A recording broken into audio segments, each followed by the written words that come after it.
Hi, it's Leo from Made by Marley. Welcome back to our channel. Happy Hogmanay. So today is New Year's Eve. What am I going to be doing this week? I am going to be taking a really ugly glass cabinet. So we're working on glass today. I am going to be decoupaging, I'm going to be blending, I'm going to be stamping, and I'm going to be stenciling to create the last one of the year, an Alice in Wonderland sort of whimsical look. Making my own handles with resin. If you want to know how I've done this, follow along.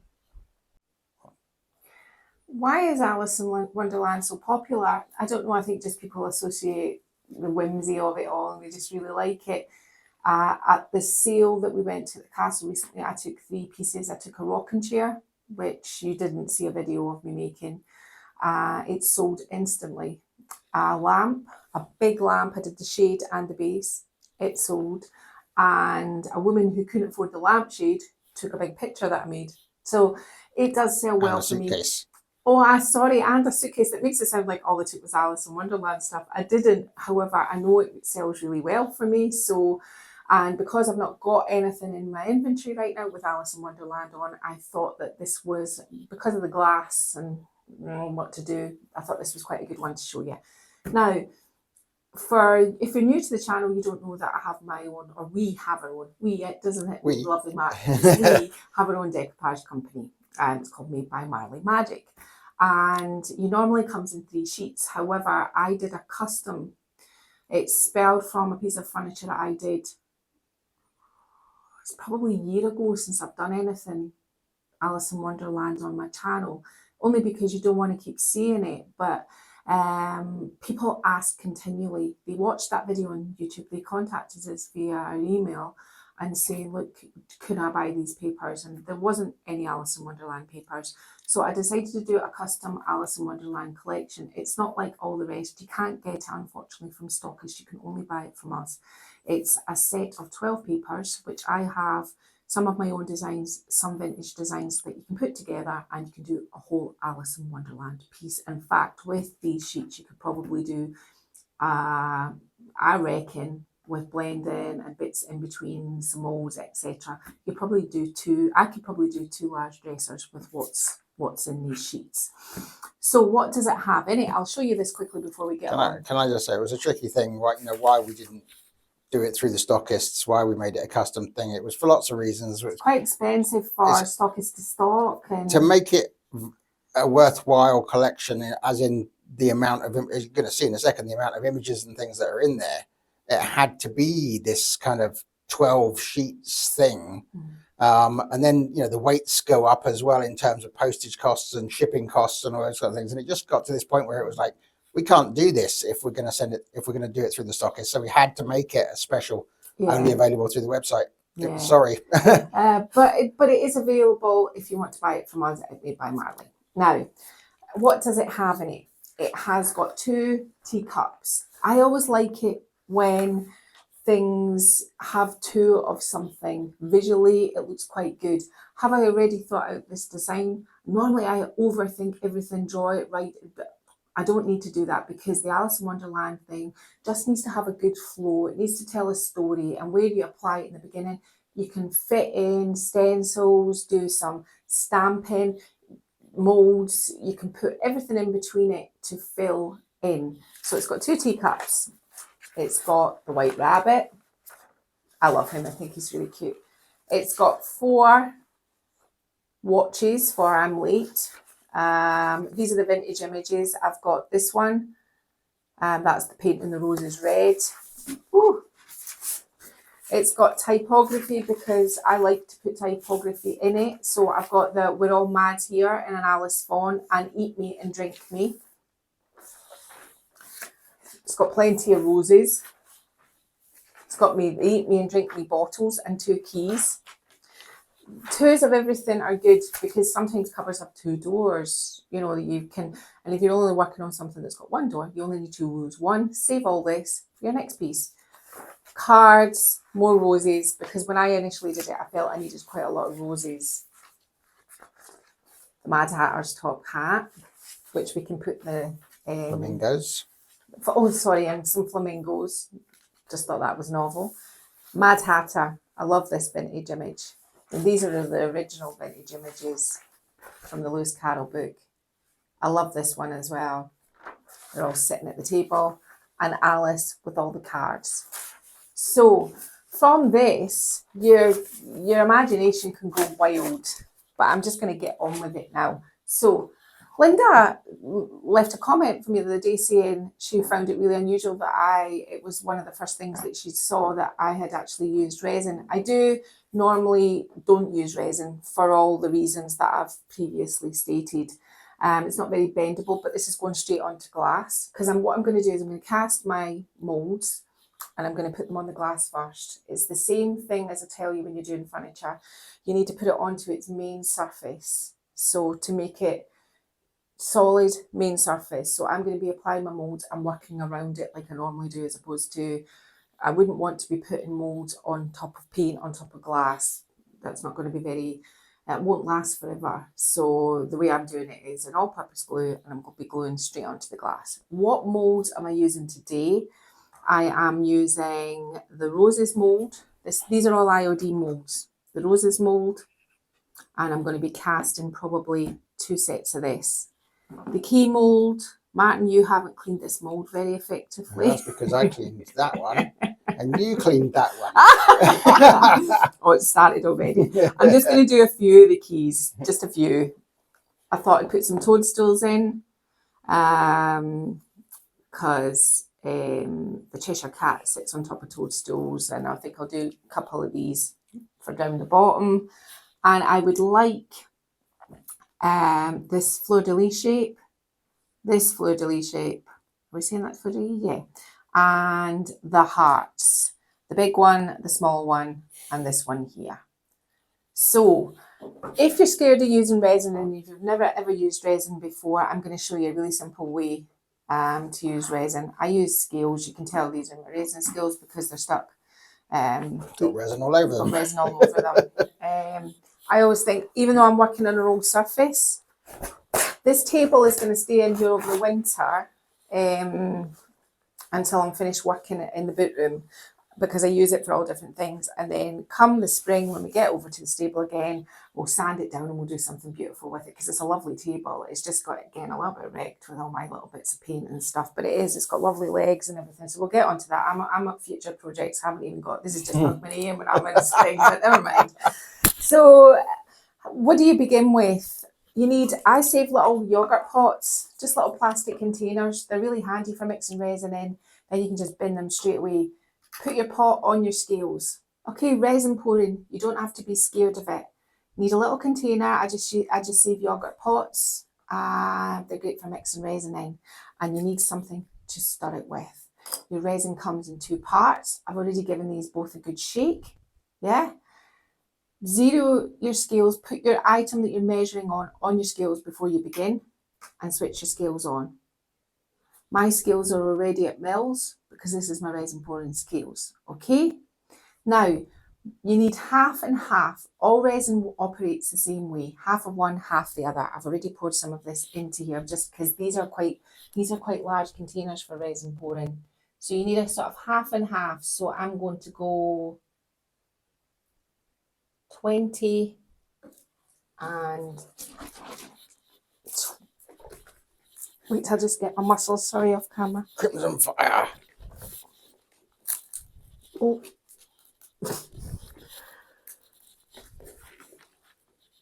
I can't hold that. You hold that. I'll hold it. This is me filming my pot on my resin scales. It's stiff, Martin, isn't it? Yeah. There you go. I'll pass you back to Martin. See, we are a 2-person team. Again, what I'm going to do is I'm just going to quickly decant some of this one into here. I'm going to be using quite a bit of resin, so I don't mind doing this. So I need to get 20 because it's double, 20 and 20. It's very easy to use. So I'm going up to 40. Now, this is where I can get a little bit giddy.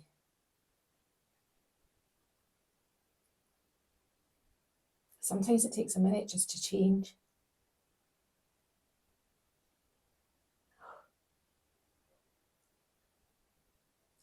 There you go. Now, Once you've done that, I'm just going to move these two pots because these are the ones that are going to be mixed. You need to take your resin and you need to mix it really well. It's not like overnight resin that takes 24 hours to dry and you can see a cloudy effect happening. It's not that kind of resin. This is fast casting resin. And the resin I use, I don't use amazing casting resin because it's quite expensive. I just buy generic casting resin, and it's maybe this one kind I use is sometimes maybe a little bit brittler, but it still does the same job and it's cheaper. So Considerably so. yeah, so I think we're calling that good. Now what I tend to do is be quite naughty and just balance that on my scales. So you can feel it in the carton already heating up, it's getting warm. So all you do is you just pour it into your mould, and really that's it until it's ready to come out. These little cups that Lel uses are brilliant for doing these kind of things because they give you really fine control over what you pour in. Yeah. You try and do it in a bigger. Trick is not to over pour them like that one there. I don't think my table is incredibly level. That's what you get for working on an old vintage table. I'll under pour them. I've got probably enough to maybe do this one here. And maybe, I'm not going to have enough for that one. Let's see if I've got enough to maybe do a key fob. So, oh, I'm going to put that one as well. So they really, you know, there is no sort of, it's not any tricky, it's not difficulty. I don't think I'm going to have enough for this one here. Sometimes if you get your little, you can kind of coax it into the edges, spread it out a little bit, and you can kind of make it work. But that is how simple it is to cast resin. So I'm going to get on. I'm going to cast, use what I've got here, cast up everything else I wanted. I can show you how to fix this when it comes out. It's just that I didn't take into account that this isn't a straight surface and the drop leaf table is running down. Maybe if I had poured it more centrally, but it's a bit late now. So I can see this part here is needing to work up to that edge there. Just remember your definition. I'm going to get on and cast a few more, and when they're ready to come out, I'm going to show you how to take it out, and I'm going to show you how to fix that there. Okay. Okay, I've cast these ones so far. To get your moulds out, it's super simple. You just do this, and they pull out. Okay. So I'm just going to get these ones out, and that's that one done. Now, I thought I would do a bit of an experiment. I've done this before with knobs, where I've just embedded a knob in the back of my resin, and when I pull it out, it makes a handle. But I thought I might make irregular handles for the piece, and I thought I'd make a heart one and the fleur-de-lis. Now, tidy up. Normally, these sorts of bits just kind of knock out like that, and they're normally, but if you're... Lost focus. Oh. Okay, carry on. Lost focus. Anything that you are not happy with, just take a piece of sandpaper and just sand your mould down. Now the mushroom that I overdid, when I broke it out, the other piece just cracked off, but normally they just kind of break off, and then what you need to do is, I sometimes get scissors and just kind of neaten up the edge to where I want, and it normally just chips out because it is, you know, it's only going to go where it's going to be. But if you think there's anything rough on your resin mould, now I would suggest at this point in time, if you're going to be doing a lot of this, I would suggest you wear a mask, only because it's resin. But that's how quickly they are to fix, so it's not complicated. I might not use these, it's just I thought that might be something a little bit different if I did one heart on one side and a fleur-de-lis on the other, kind of whimsical, Alice in Wonderland. But as I said, anytime that you've got handles or just little knobs that you want to change, pour your resin in, embed the back of your knob into it, let it set and pull it out, and it's embedded into the resin nice and secure. And that'll make, we'll see if we'll use them at the end, but it was just a kind of thought that I had. So that's the sort of handle situation. I'm just going to take the rest of these out here. I did half of this one because I didn't have enough to do, and I thought I'll just cut this off here and I'll just sand that edge down, and it makes another nice interesting shape. I did have gloves on the table because you are supposed to use gloves with resin. I was a bit naughty and didn't. You're just a rebel, aren't you? I'm just a rebel. Yeah. But these are all good to go now. So this is what I'm going to be putting on the piece. So I'm just going to get set up down on the ground, down beside my piece. Just going to try and get that rough bit off that key. And we'll just glue them on. I'm going to be using my usual all-purpose glue to glue these on. Okay. Okay, so I'm using the hard as nails type glue, and what I'm going to do is I'm just going to put a little bit out onto this surface down here, just so that I can apply my molds. The same things apply with all mold application. You need to make sure that you cover the whole of your, the back of your mold right up to the edges, just so that it's all got glue on it. It's going onto glass, so it should stick really well. And I'm going to put this first rose. You're just going to have to ignore all of this just now until we can. I'm going to put that first rose there. I just want to open this cupboard so that I can do this and hold it on. I'm not going to make you watch me apply all of these, but I just want to give you a sort of general sort of overview of what kind of thing I might be doing. I think I'll put some of these little mushrooms down the edges, but this part is just to give it a little bit of interest. And I had them, but it's not necessary. You could just paint mushrooms and roses in. You could use rose stencils. I use a lot of stencils when I'm doing the Alice in Wonderland thing. I just haven't been over at the shed yet because I haven't got that far, but you don't have to put molds on it. This is not a necessary. And you can, if you're not, hang on a minute, if you're not using, you can do all this as well with clay. It doesn't have to be, done with resin. I'm just going to put, I think up the top here, got a little bit of grit when I've dropped it there, and I just want to make sure that it's got a little bit more glue up the top. Like toast. When you drop it, I know. the jam always lands on the floor first. I know, and it's sometimes as well, things get quite hairy because obviously I've got a lot of pets. So something that I have to always be quite mindful. It doesn't matter in the shed, but obviously when I work over here, where the animals are, and I'm just going to go around now. I'm going to put them. I'm not putting any in the centre. All my decoupage paper is going to go in the centre. So I'm predominantly just going to be putting things like these around the edges and just finding nice ways to kind of, helps if I don't slip my fingers. Nice ways to kind of just display the sort of corner edges. We can fill it all out. I mean, this shouldn't be. I mean, it'll be slow for me, but it should be quite quick for you because once the decoupage paper goes on, it takes up large areas that obviously you don't have to paint.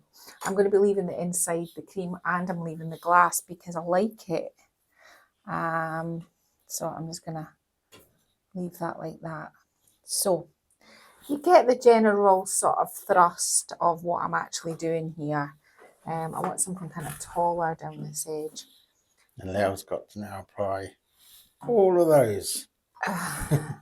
So that's small potatoes to what I normally. It is. I've seen you apply 10 times that much. Yeah, it's not as many as I normally would. It's because the decoupage paper is really the star of the show.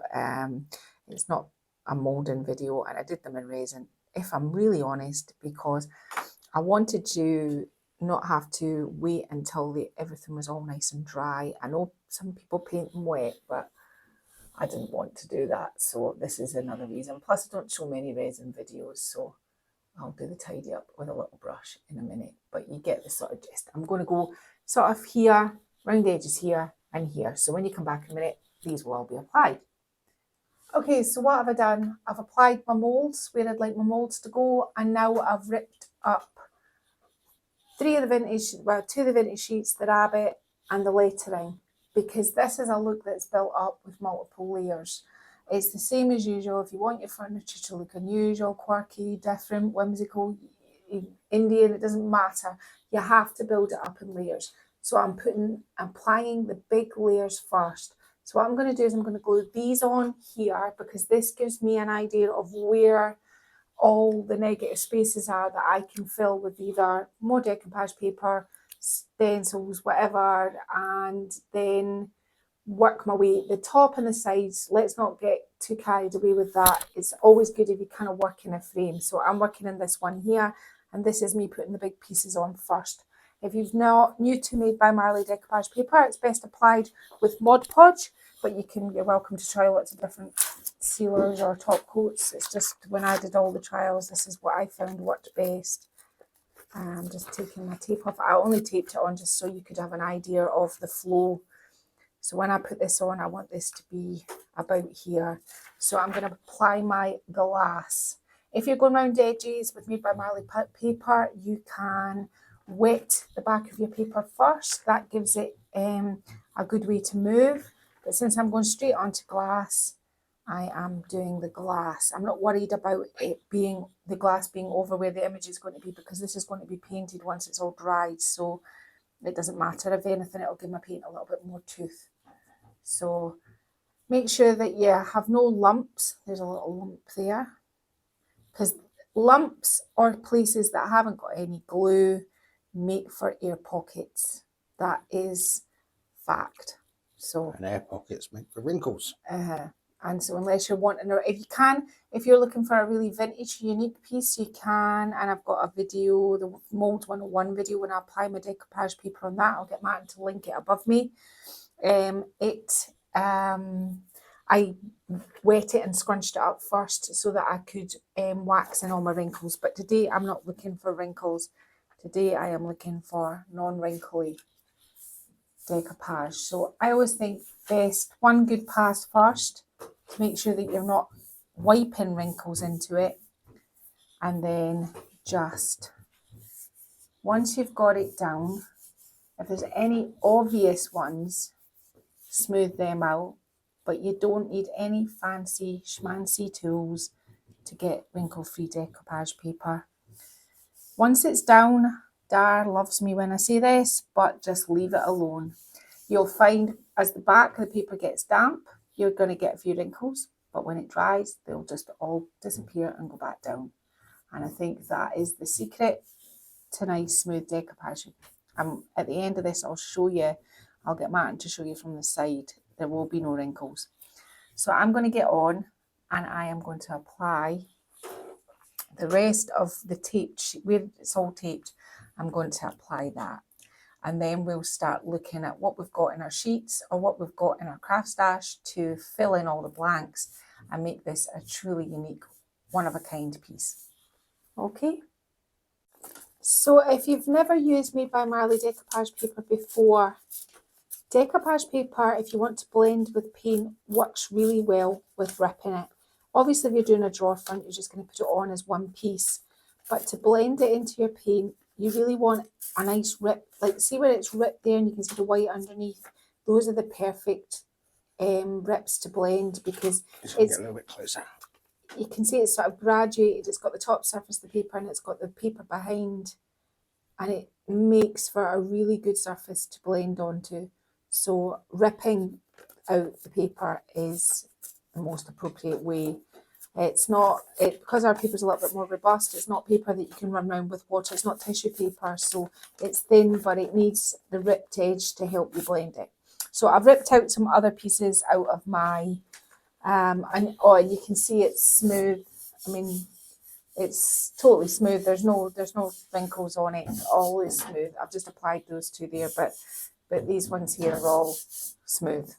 So I'm going to put some of the what have I done so far? I've ripped off a key and I want to apply. So now you're just building up your sort of design. Don't worry about the behind of any of this yet. This will all make sense when you start painting it. You just need to kind of see past that and think, where would I like other parts of my design to be?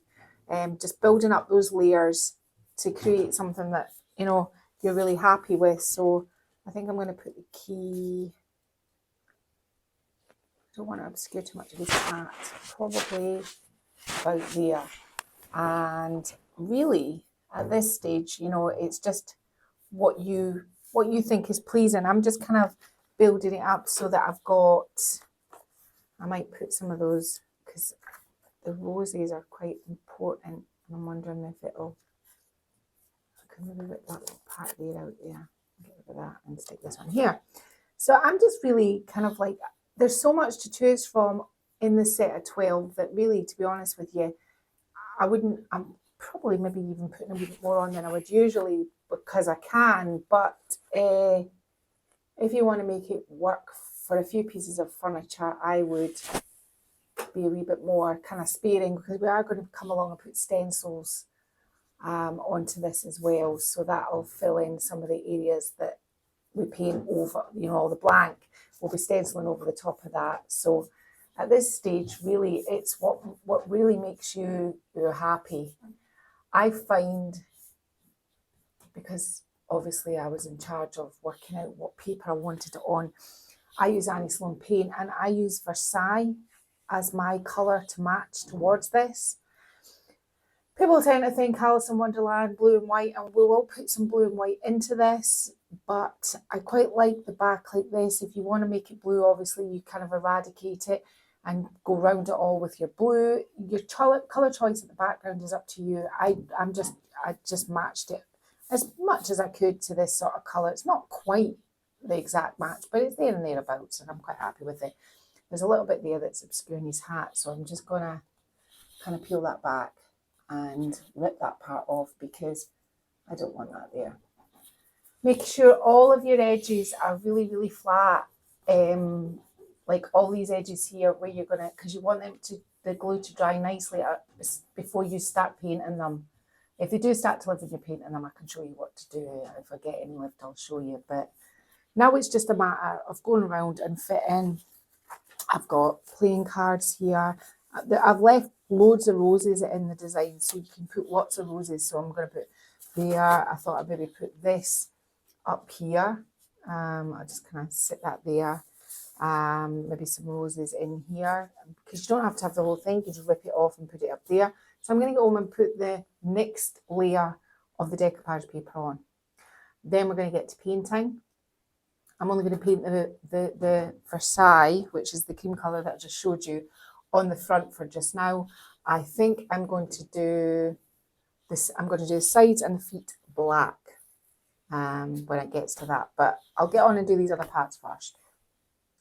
Okay, so this is the part you really kind of have to dig into because you've got to bear in mind that you're also painting on glass. So I have done one base coat of the Versailles so far.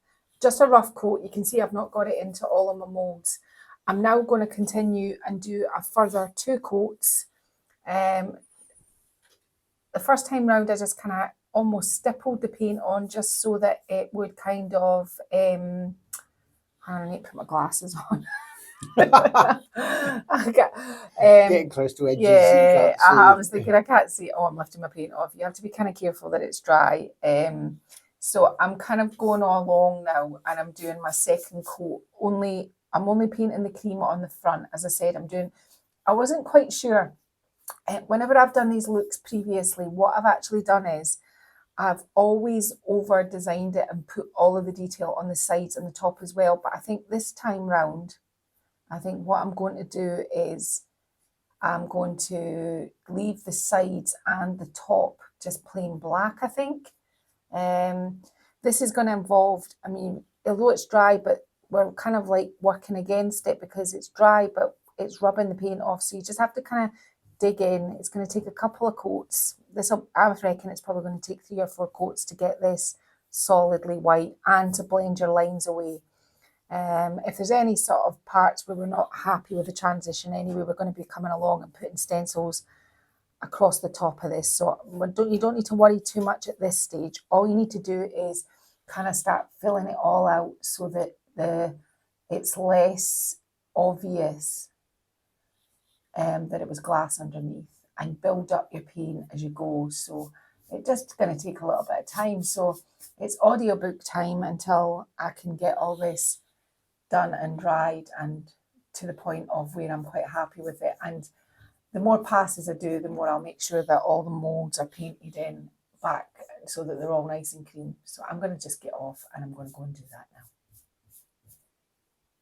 Okay, so I've given this 3 rough coats. You can still see parts that aren't painted. I'm not too worried about that. There's a lot to happen to it between now and the end.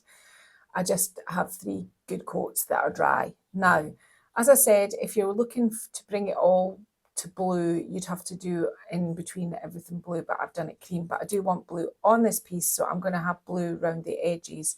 I'm using Annie Sloan's Greek Blue.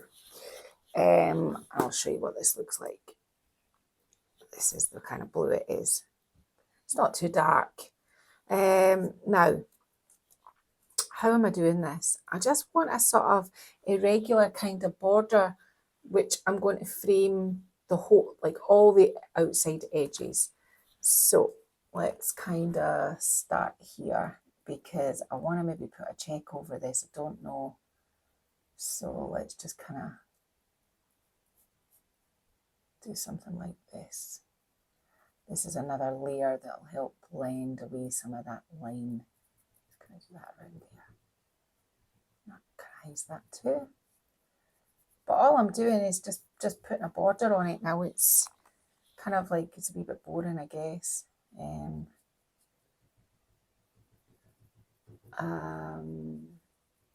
Not going to labour this too long, but it was just so that next time you come back you don't see there's a big blue border around it, and you can see what I'm doing. I'm just kind of like being quite irregular. I'm going to have to touch that up there. This part here I do want solid cream. Any design work in the centre here, it's too early to start panicking about all these things because, as I said, I've really got to kind of like formulate it as I kind of go along. But that's all I'm going to do now. I'm going to put a blue border on it, and then I'm going to go over to my stable and have a look and see what options I have when it comes to stencils and maybe some stamps. Okay, so while the glass was drying in between coats, I've painted the top and the sides black, and I've done the feet black. It needs a second coat of the black, but that's what I've done so far. Once I put the blue on, I stippled some of the original Versailles over the top of it, and now I've got a little bit of, which is a light, if you look at Versailles and you look at Old Ochre, they're different colours. This is whiter, and what I want to do now is kind of just put some white sections in round about this now, and I'm kind of doing a sort of stipply sort of, kind of just put some white in there, just round about. Still not too worried about the transitions yet. I haven't got that far, but that's kind of just putting some kind of a bit of highlighting around there and in these sections here. I still have this middle section to do. I just want to put a little bit of white in there, maybe some down in here. I've done over here, I put some white in over here, and I'm kind of pretty happy with that. Now, what next? This is the part where you kind of, it still looks so messy at this stage, and it's hard to think you're going to pull it all together, but very slowly now it'll start to work. I'm not going to paint the moulds as yet. They're going to be probably the most labour intensive part. What I'm going to do is, this is my train of thought so far. I'm thinking of, I picked a couple of stencils. I just went over to the stable and I'm quite enjoying something like this. I want to start kind of putting some sort of stencil work into this. I do maybe want to put some checks into it, and I think the checkered pattern I might do with a cut up scouring pad, you know, and make myself a little sponge stamp, but I'm not at that stage yet. So right now I just want to start trying to work on my transitions. So I think I'm going to probably start with a stencil. So I'm just trying to work out which one I kind of think I like better. I think this one, although there's quite a lot of detail in it, and you know, when you're doing something like this, you're not looking to give it the whole thing perfect. You're just looking for pieces and parts to go around it and trying to avoid some of your main sort of lettering. So I didn't even get a chance to play with this off camera, so forgive me if I'm kind of shimmying it around a little bit. Yeah, I think something like this is going to be perfect. Let's just kind of clear the decks a little bit. Now, over here, when I did some of the black, smaller details on the top, you know, like this band and things, I had a smaller brush of black, and I've got some black here. So I'm just going to put just enough that is going to be enough for stenciling. Now, remember, don't need a lot of paint to stencil. I don't need a great big massive brush like this, but if I wanted to put some cream accents on top of the black at the end, that's something I might use. But I've got a smaller stencil brush here, so first thing I'm going to do is I'm just going to load my brush up and just make sure it's got into all of the bristles, but it's quite dry. I just want to test that in my hand because that's what everybody does. Am I looking for reasonably straight? I kind of want it to come kind of off a bit. It's this detail here I like. So let's just see how this works for us. I can already tell I've not got enough paint on my brush. It's a fine line, getting too much and not having too, and then not having too much and it goes under it and you get bleed through, or not enough. The thing is, I don't want to be continually scraping over the top of the glass. It's a longer cure time, and we'll talk about glass in a minute. I'll turn around and give you my, well, let's not say they're pearls of wisdom, but they're something. Experience. Yeah, glass is normally very easy to paint on, but because you're going continually round and round on something like this, now the chances are that you're going to be doing something on glass is probably, you're not as crazy as me and you just decide to do something like this. However, I'll turn around and tell you about glass and my thoughts on glass. So we're going to do something like this, kind of like it's a sort of almost like a border. I might eradicate this piece here, put this out in cream and do that, but I might not. I'm scared. I'll wait and see what it looks like when it's all done. But this is the kind of thing that I'm going to be working my way down these frames. So on this side, we'll see how far it's going to go out. It's going to go out quite a bit.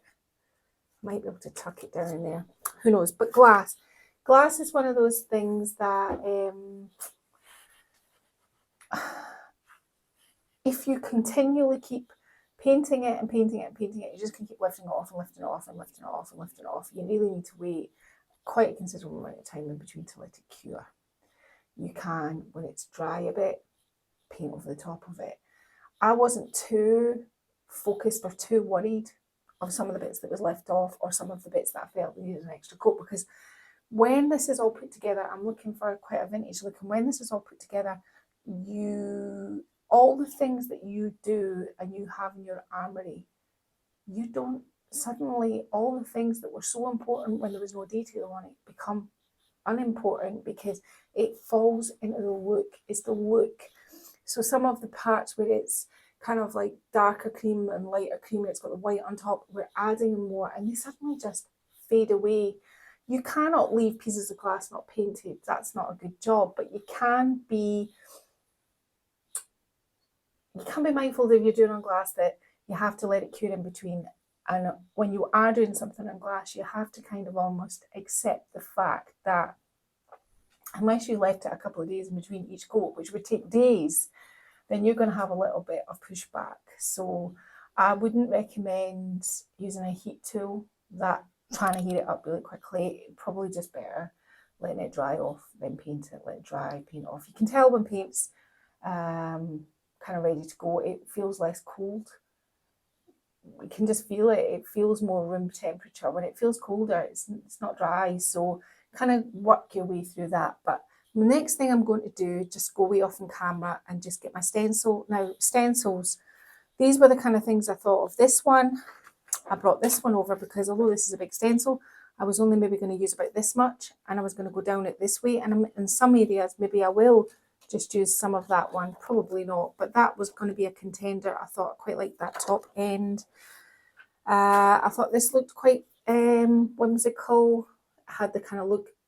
Thing that threw was the paisley pattern, and so I thought I was going to have to maybe just use some sections of it. That would be quite nice into your blue. So stencils, just anything that you think you can make it work, and I think this one for me is going to make it work for me. This part in here, Still thinking about pondering the kind of check with the sponge. We've got molds to paint. I might do some stamping as well. I mean, I think you can just go all out for this look. And not, as I said, normally I do the whole thing, but I thought I'll just keep it that it's going to sit in a room quite tidily and all the work is on the front. So I'll do this first. I won't do any more after that until you come back. Okay, I've put this stencil round it in frames using pieces and parts. I got this smaller one that I showed you, and I put it down the bottom ledge, and then I just held it on this edge and just went along it just to make it look like it was kind of running over. At this stage, if you want, you can come back in with the cream and make this look distressed. I'm not quite sure what I intend to do with this part yet, whether I want to keep it as solid as this or whether I want to distress it back. So this cream band now needs something, I think. So I'm just pretty much now, there's a big gap and there's this as well.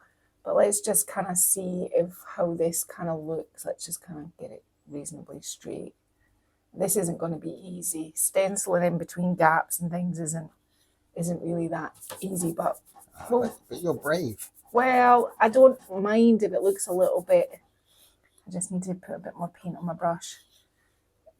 Do this part with, if you're doing in between gaps like this, I would do it with really as dry a stencil brush as you can, because it will just, it really does have the propensity to bleed under this. I don't really advise it. Not really. I need hands like an octopus. Oh, Martin's helping me. Thank you, Marty. So just going down this cream band, and I'm going to do it at both sides. Now, normally I don't care about the big reveal when it comes to stenciling, because I know it's going to be really good, but you can't really tell with these. Okay, let's lift it off and have a let go, Martin. There we go. So I'm just going to do this down this side and the other side. What else have I done? I've just started fiddling about and playing around with some red paint. I want to put some hearts in it, but I also want to put some spades in it. And while I've got the red, I'm just going to paint the hearts in red, the mould hearts. So I'm in the middle of doing this and doing hearts at the same time. But this is just another thing that will help it come together. So you don't need to kind of labour too long over a heart, I don't think. So something, hang on, just a little bit of water in my brush to help my paint move. Something like this. And we're going to come back and work on these. This is just the base coat, because the actual, I'm going off the sort of heart on the pocket watch, and it's a little bit kind of like distressed. So something like that for a starter. I'm going to put some hearts in it, and other areas I'm going to put some spades, some spades, you know, from cards, diamonds maybe, I don't know, I'm not quite sure yet. Something like this. We're starting to fill it all out now. I'm going to come back and do something with the hearts. While I'm off camera this time, I'm going to paint in the hearts red, do some more hearts on it, and do the base coats on all of the moulds. So I'm taking the colours from these. So I've got Scandinavian pink and the red, and if I add a little black, tiny touch of black to my red, or purple or blue, but I've got black sitting here, so that'll make this sort of colour, and I've got a white from the roses. And my toadstools I'm going to do like sort of whimsical, so I'm going to do them pink, probably with white spots, and my leaves green. My keyholes I'm going to paint solid black, because I'm going to come back with a brass, I think it's brass, I'm not quite sure, it's a metal rubbing sort of buff stuff that I'm going to put over this, and the fleur-de-lis and the keys. But these are all sort of base coats, so I'm just going to base coat it. You know, what to say about painting, you know, things like moulds on furniture, it can be a little bit tricky. You've got to be really quite precise. You've got to make sure you get right up to the edge, and it takes a little bit of time, but it's worth it in the end. And as I said, these are just our base coats, because we'll bring them up and put some shading and things on them once they're done. Okay? Okay, so I painted the base coat of moulds. They've been done up here as well. Now, the time, remember to work in panels. If not, it's a bit overwhelming. Once I put the stencil down here, I started to kind of distress it, but it needs 2 coats because obviously it's dark, and I'm putting a lighter tone over the top of it, so we can come back and do that. This is the part where it all becomes a little bit too much, but you just need to take your time because really it's all about the transitions now. When I'm looking at this, I can see transitions here. I can see from paper to painted. You don't get this as bad on wood. Transitions on wood are much easier because the paint goes on thicker. It sticks better, and this is onto a glass-like surface. This has been dry now for 48 hours, so it's plenty of time to dry. I just need to start working on how I'm going to eradicate these to the human eye, all the transitions, because I've done it over the other 2 panels, and this one we're focusing so that you know how to pull it together. So the first thing I want to do, which while this is drying we can work on these edges, is Martin's standing on my paintbrushes. I've got a dish sponge here, just the kind that I use for all sorts of things, and I just want to make a reasonably square shape. I think that might work quite nicely. I've got some white paint down here on my mat. You don't need to see it, it's just white paint. And that instruction was for me. I was thinking you can see here where I've started to bring the white checks in, but if Martin can just go across me that way, you'll see that I've done them. I've done quite a few things because this panel is nearly, well, it is completed just about. So this panel's completed. We're about to put these white checks in. That's the first thing we're going to do. You can see how I'll show you how I blended transitions on this one. This is a completed panel. This is a nearly completed panel. And this is me showing you how to complete a panel, looking at the transitions, because all the transitions from between paint and paper, they need to blend back into the background so they are no longer noticeable. You don't want to see your workings out. So the first thing, I started to bring these checks in. Now I was looking for a sort of whimsical look. I was kind of irregular with a sort of, I've just put a dark line in the centre. They're all sort of, I didn't want it neat and tidy. I wanted it more sort of flowing.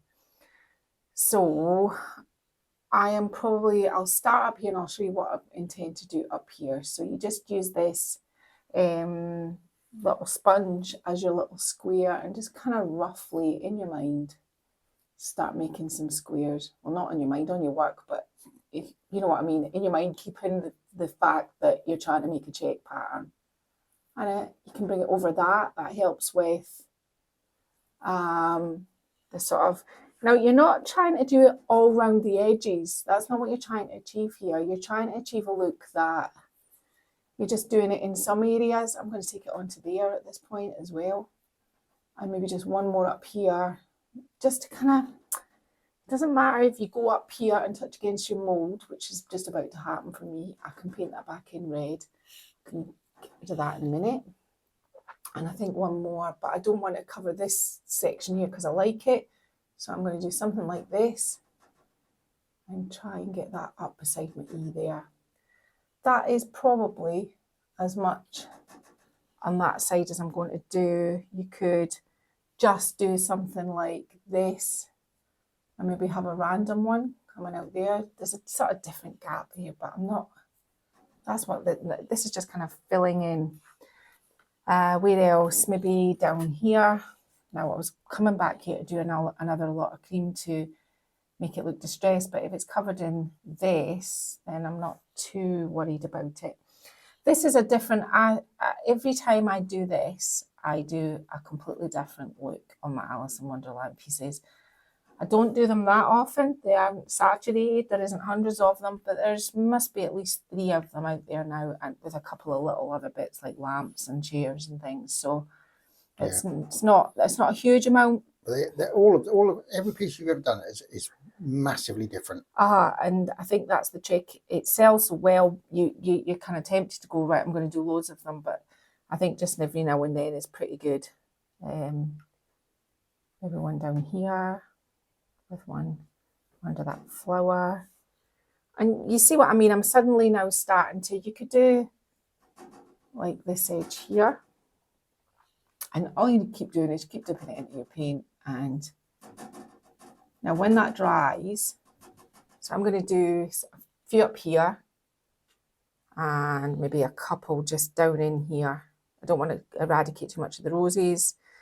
So just a few more just so that it kind of works across the piece. And then once you have done that, man, I'm sorry, you're going to have to kind of just, all I did was get a black Posca and I just roughly, and you can see how quickly I'm going.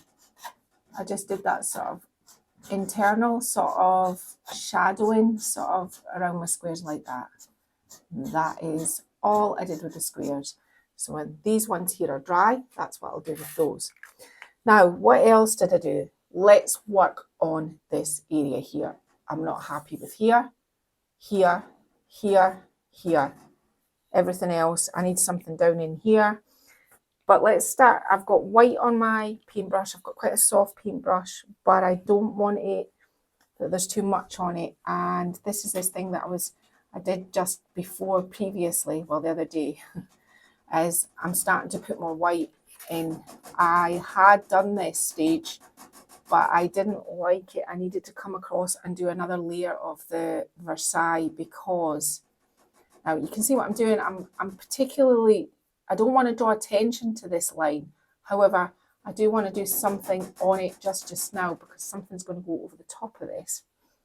And if we do this along here, sorry that the glass keeps rattling. There's no way I can, it's just the shelving inside. I'll try and tap gently. So just bringing it up. And just putting another kind of layer of a different colour will change the eye's direction from your transitions. And that is all I'm trying to do. Why am I doing this? It's just drawing the eye away from the joins. It's almost like creating a really big optical illusion because suddenly you're like, I can't really, I really have to go to town and really look at it. So you've done something like this. Just going to blend that in a little bit. I could do with actually maybe I think a little bit more white. I'll come back off camera and I think I'm going to touch up in here a little bit more.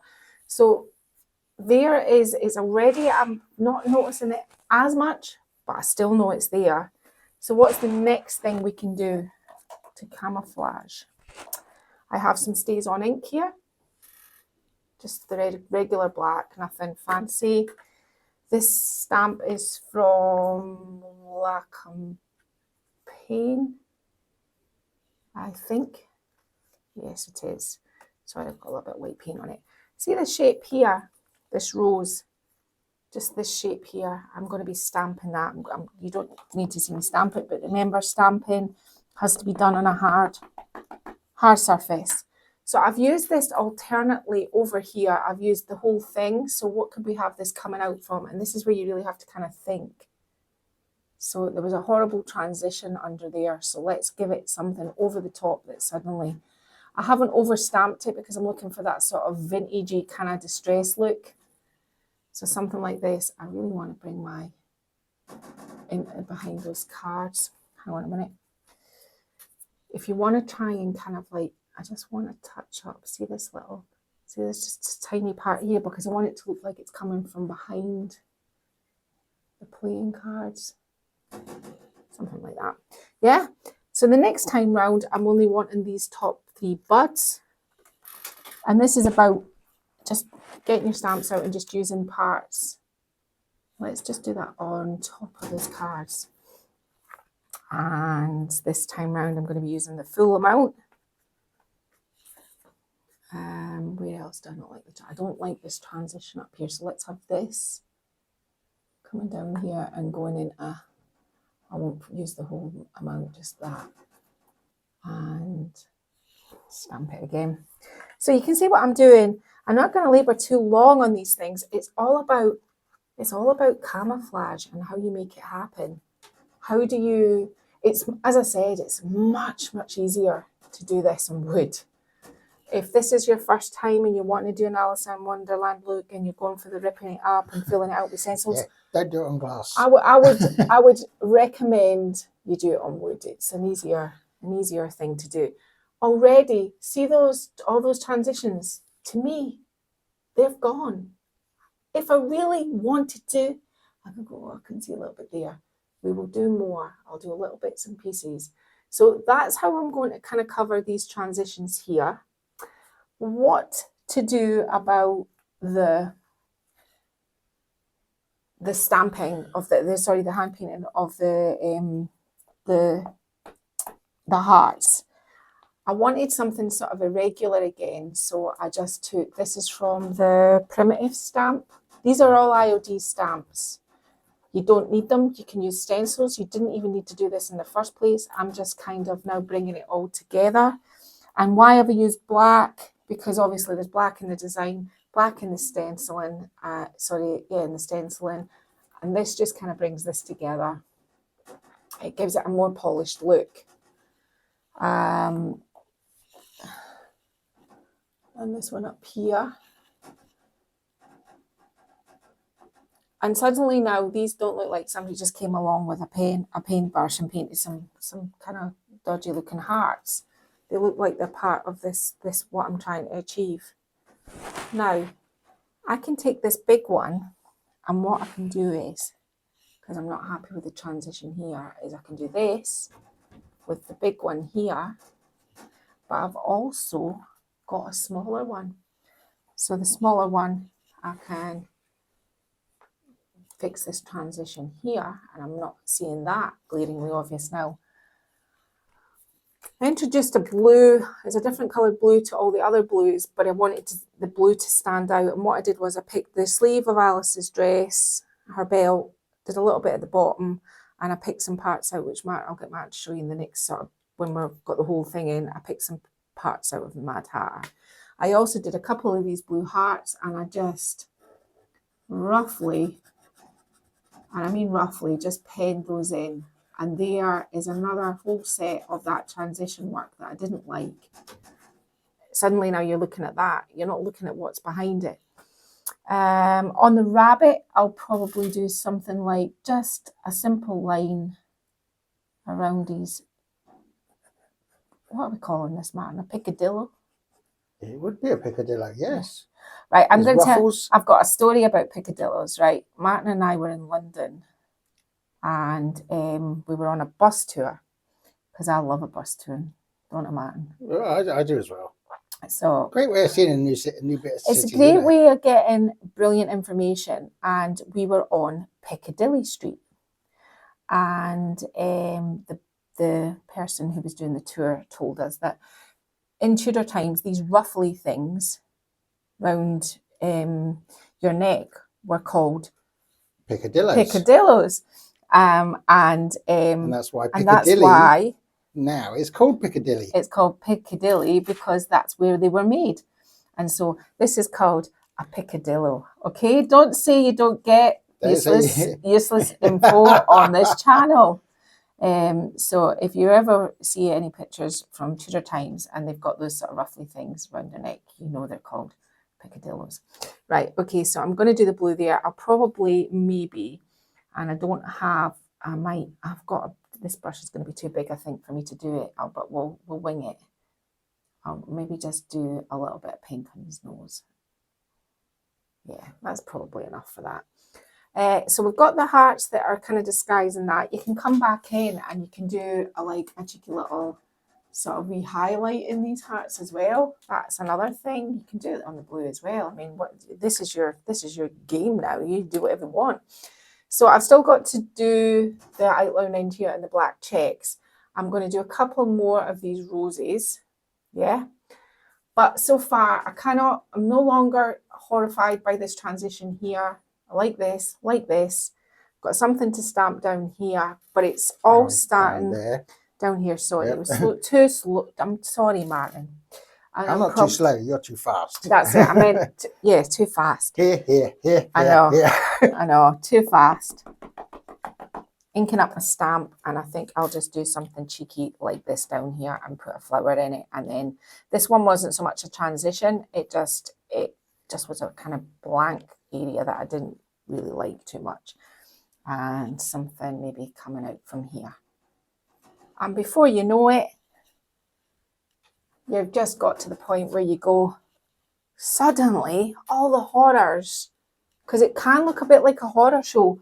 I was quite despondent when I finished this the other day. I said to Martin, I don't like my transition. I need to go and really work at making these better. And one of the problems is because I realise now that, you know, glass is not the easiest way to go. I could probably put another tiny little heart up there, just because, you know, more is more. You just needed to add a few more layers. Yes, and this is about layering. Now I mean, I'm looking at this now as I'm filming it and thinking about the number of layers I'm seeing, you know. Oh, I'm sorry. I didn't have actually, I do have small brushes. I don't know why I'm being so silly. I just kind of went to town there with that big one. I will fix my work in a minute. Shaky hands today. All right, okay. So there's another wee red heart there. So black outline around these squares. I'm sorry, my brain is working and I'm trying to think at the same time. Like I've got my blue, because I've got my blue over the other side. I've got my hearts done. We are going to be moving on to the molds next. Molds, all I'm probably going to do is make the hearts darker, the keyholes brass.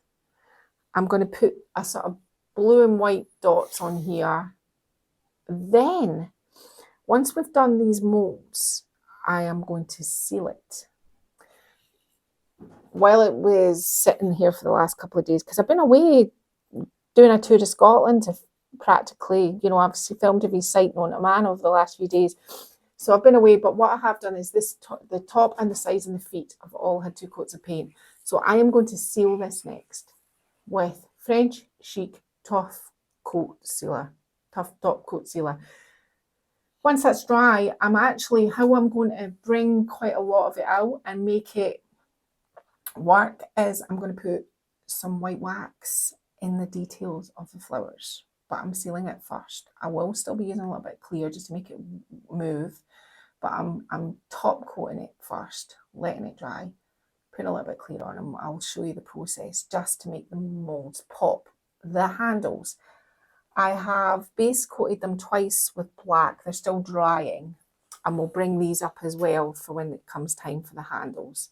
But these need to dry, and obviously these need to be sealed. At this point in time, if you're doing something like this, because I can see bits that I'm missing, I'm having to keep going over, you can put a little bit of baking soda or a little bit of kaolin clay or bentonite clay into your paint to make it grip onto the metal, or you can spray them and then you can chalk paint them. It's entirely up to you. I'm just choosing to do a million different layers because that's how I roll. So I'll fix these white squares.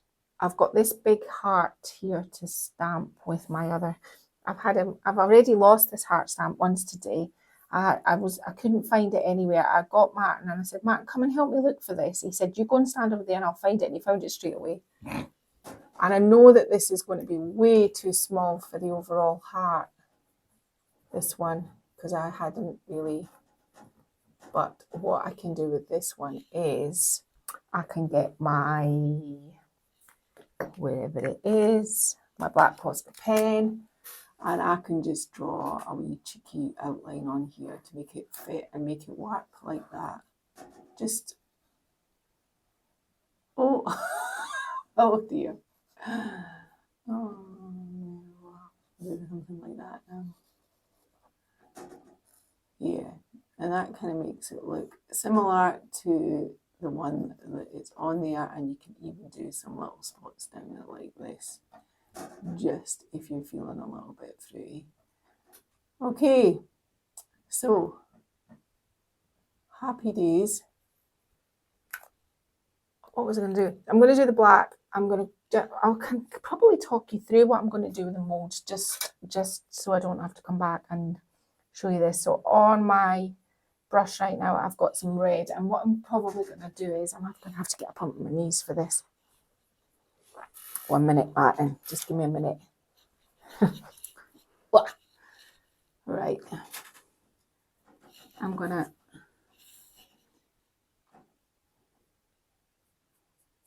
probably just, I can't get round it, Marley. So I'm wetting it again to give it another coat, and probably what I'm going to do is just to kind of darken them up is I'm going to do a tiny, tiny, teeny touch of black onto my brush. That's not enough. Helps if I get the pot. And then, oh, that tiny, teeny turned down to quite a considerable amount. And I'm just going to rough them up a bit. Now Martin is incredibly close here, and you can see all these little bits around here, but that's no problem. I'm not too worried about that. Mine's now backing off a bit Uh-huh. because I'm trying to show what you're doing. You know. I know, showing all my messes. Right, okay, so that's what I'm probably going to be doing with the hat. I'm just darkening them up a little bit just now. There's nothing more to happen to them. I'll get the brass stuff for the keyholes and the fleur-de-lis. The main big roses I'm just going to leave as they are, because once they've been sealed, I'm going to come along and white wax them and buff them out so that they're white, or they're pink with the white into them. So we're really kind of nearly at the end now. I'll be back in a minute. I'm just going to go and get my metal rubbing stuff to rub onto them, and then they'll be done as well. I'm using a product called French Chic French Shimmer. I think I've been through this before and I can never identify what colour it is. Bronze. There you go, it's bronze. I've just putting a little bit on my finger, and I'm literally just going to kind of do something like this with these. I don't want to use gold. I want something that's going to kind of be there with interest when you're close to it, but not something that you can see from outer space from a distance. So I'm probably just going to do something like this and just make all the sort of keyholes like this. That is my thoughts for this. Yeah. So I won't be back now until I've sealed it, because I've spoken about every single thing that I think I can think of. Okay, and then we'll get to white waxing. Yeah. Okay, so with the roses, what I've done is I've sealed the whole piece. I'm just using Annie Sloan's clear wax. And first of all, I've gone over all of these. I was trying to count them in my head there. I've gone over all of these, right? Okay, so, and I've got in all of the detail with the clear wax. Now I'm going to come along with Annie Sloan's white wax. And I'm just going to literally, just kind of like as if I was dry brushing, really. I'm just kind of going to go over the detail just to kind of bring it out. You can do one or two ways. You can put it all in and you can rub it all out, the detail, but I'm going to do it like this. Just to kind of like, so it kind of settles in some of the flower, the kind of like the recesses of the flowers. That's what I'm trying to achieve here. If you think you've applied too much, then you can wipe too much. You can wipe what you think is too much away. I'm just going to kind of like do something like this in all of them, but only the flowers. I'm not doing it with everything. I'm just bringing the flowers out with the wax. It's just another way of kind of using the dry brushing sort of technique, but you're kind of applying a little bit heavier, more into the recesses. White wax is a really good way of bringing things up and giving things detail if you are looking for, you know, quite a look that works with your piece. And because I've got a lot of white on my piece, I think this is quite a good way of doing that. So that is all I am going to do with the roses. So I'll get on and do the rest of the roses, and then it will be time for staging. Okay, so in your world, this didn't take very long. In my world, it took forever and a day. What did we do? We applied the decoupage paper onto the glass first in a sort of design that we kind of quite liked. Did a little bit of blending up to the edges of our paper, blew around the edges, stenciling, some checks with a dish sponge, made our own handles from resin, just didn't really labour on the external edges of the cabinet. I just painted those 2 coats of Annie Sloan's Athenian Black and sealed it. That was the exterior. Came back in and did some stamping with some hearts and some flowers. Today's takeaway for when you do this is, if you're doing art and glass, be mindful of your transitions, but think of all of the ways you can bridge them without them being glaringly obvious on the finished piece when it ends. And that is it, as long as you are mindful of those. Obviously, I did a bit of mould making with resin, which is something I don't usually do. I usually always use clay. So that was a little bit different. I had tiered the moulds with an all-purpose glue and sealed it twice. That's it. It's done. That's us for the new year.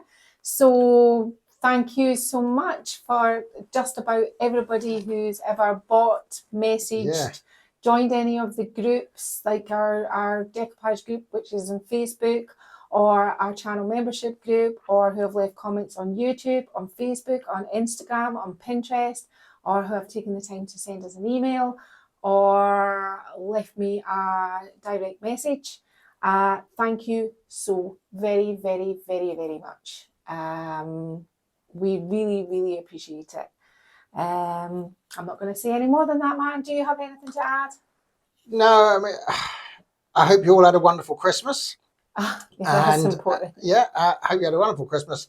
And I really do hope for all of you that you have a wonderful, wonderful, wonderful 2024. This year has been absolutely amazing for us. As we've said before, it's been a trip. You know, the journey that we've been on this year has been amazing. And we genuinely, although I'm sure Lel feels differently sometimes when she's slaving away over these pieces, but we've enjoyed every minute of it. We really have. And we're really looking forward to next year. So, you know, Happy New Year to you all. That's because I said to him just before, I'm so over this. Martin said, oh, thank you. We really appreciate it. If you've enjoyed this video today, I'm not going to give you my normal spiel. Just please consider subscribing, and we'll see you again in the new year. Bye-bye.